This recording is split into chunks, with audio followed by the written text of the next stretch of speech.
এ বিষয়ে সবশেষ খবরাখবর জানাতে আমাদের সাথে নিউজ রুম থেকে যুক্ত হচ্ছেন আমাদের সহকর্মী আশ্বাস চৌধুরী। আশ্বাস, আমাদেরকে জানাবে, এটা একটা অভূতপূর্ব ঘটনা। প্রেসিডেন্ট দুর্ঘটনার কবলে পড়েছেন এবং তার কোনো হদিস পাওয়া যাচ্ছে না। তার আসলে কি পরিণতি ঘটলো সেই সম্পর্কে কি তথ্য আছে আপনার কাছে? আর এই দুর্ঘটনার কি কোনো কারণ জানা যাচ্ছে? ধন্যবাদ মিনহাজ। আপনাদেরকে জানিয়ে রাখি যে ইরানের সাথে যুক্তরাষ্ট্রের সম্পর্ক এত খারাপ যে ইন্টারনেট কিন্তু সুগম না ওই দেশটাতে। তাই সবার আগেই বলে রাখি, ইরান থেকে তথ্য বের করা শুধু আমাদের জন্যই না, আন্তর্জাতিক বড় বড় কেটা যারা গণমাধ্যম আছে সবার জন্যই একটু কঠিন। তারপরে আমরা যে তথ্য জেনেছি যে 40টি দল, উদ্ধারকারী দল মাঠে নেমেছে।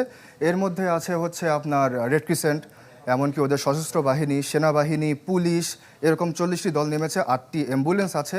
কিন্তু বিপত্তি মিনহাজ, ঘটনাস্থলে তারা পৌঁছাতে পারছে না, কারণ পাহাড় এবং জঙ্গল দিয়ে পুরো এলাকাটা হচ্ছে খুবই দুর্গম।